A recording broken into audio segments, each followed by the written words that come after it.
Yeah, I was really pleased with the start we got off to, because even you're watching all the games all around the country, and it's like, wow, every team, Big Ten teams, everybody, it's initially the first half is going to be a struggle. And last year it was for us. We were up 3 at half against the same team. So I think when we got out, by 10 or 12 and sort of maintained that till halftime, that was a really good sign.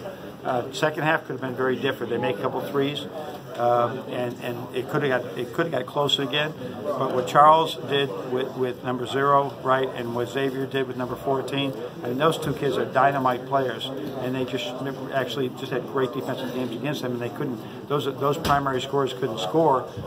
We could win with our defense again. You touched on Charles on the defensive end. What about what he was able to give you guys offensively? Yeah, this is just this is the Charles that we know. When he's at his best, we're a really good team, and we saw that in several games this year.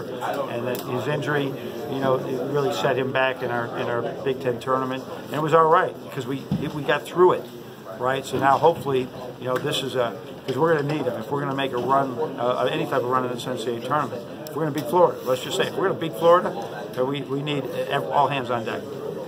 Talk about how much did that carry you? I mean, you alluded to it, but you can call it championship. It's carrying us all year long, though. Really, I mean, they have all those 3-point shooters out there, and we have to take that away and still take away the drive. That's really hard. With their quickness, they're really quick, and you have to take it away the drive and the 3-pointer and spread you out with a small center.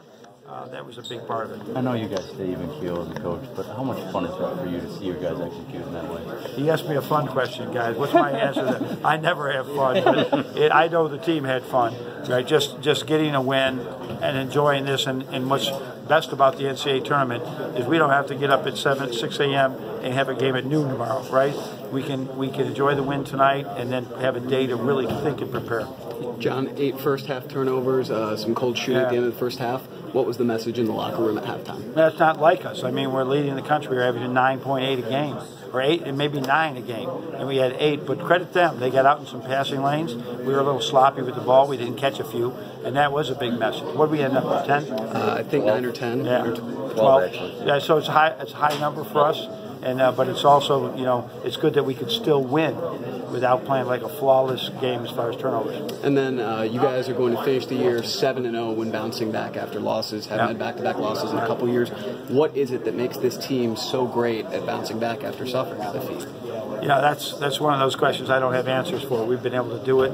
If I would sit back as an experienced coach and say, when you have good kids who learn by losing, right? Then they'll bounce back. If they're finger-pointing kids and kids that won't accept responsibility and accountability, then they may lose again.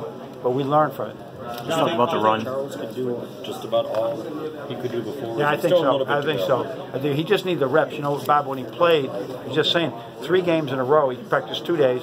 3 games. It's not like, okay, let's get in the gym and work out. You didn't look comfortable here. We played 3 games in a row. There's no time to get rest or anything. So this was great that he was able. We were able to work with him the 2 days this week, and now go out and have a game like that. Something past Trey Burke first. Yeah, how about that? Can you put that into perspective of what he means to you guys? You know what's really is that you remember, I don't know how many assists he had his freshman year, but it wasn't many. He didn't play very much because Derek Walton was getting all of that. So in almost the same amount of time, as far as minutes played, that would be interesting to see. Compare the minutes played. I believe he had 30 that first year. Yeah, is that right?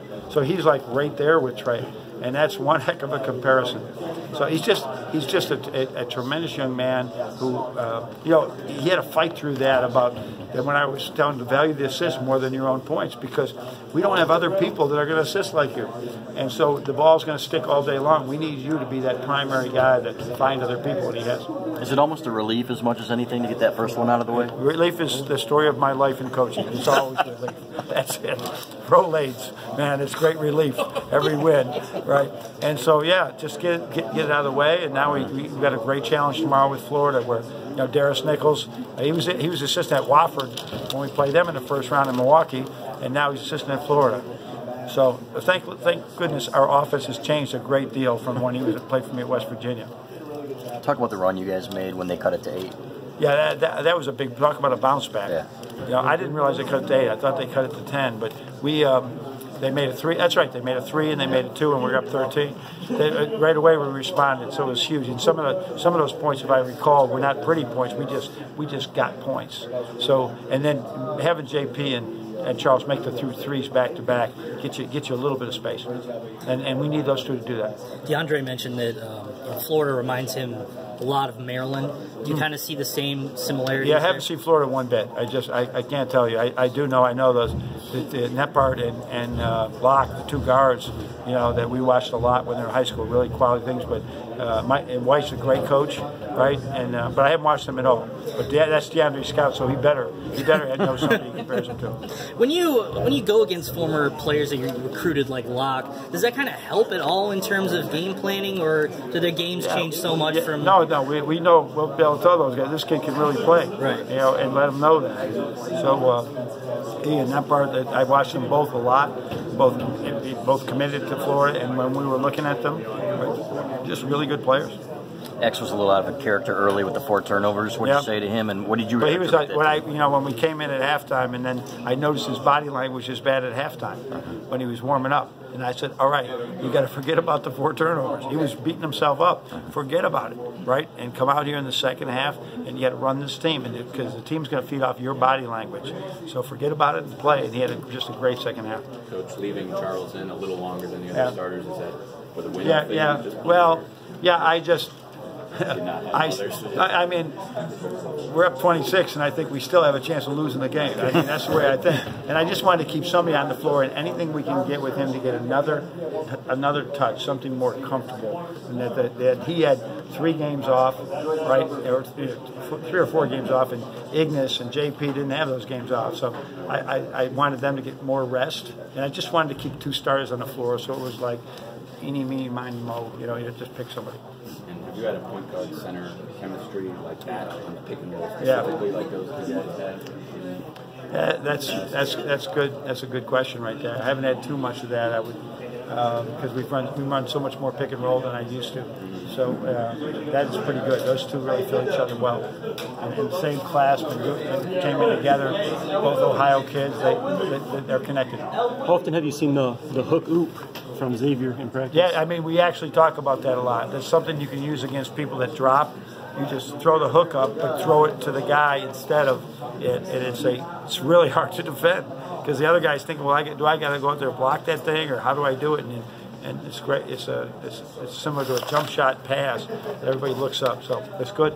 But I can't say we've worked on it a lot, but we talked about it, and there was particular teams that play us a certain way. We actually said you could just throw the hook up. I didn't call it the hoop. Just throw the hook in and let them catch it. What's a one-day prep entail? It will be up early for you. Talk about for us. Yes. We'll be up early, and I will not. All we'll do right now is we'll show all our made baskets and anything that is relative to guarding Florida that we did today. Probably spent a half an hour watching this game, right? Because we always learn, win or lose. And then it will be, we'll segment it. I don't know what our practice time is.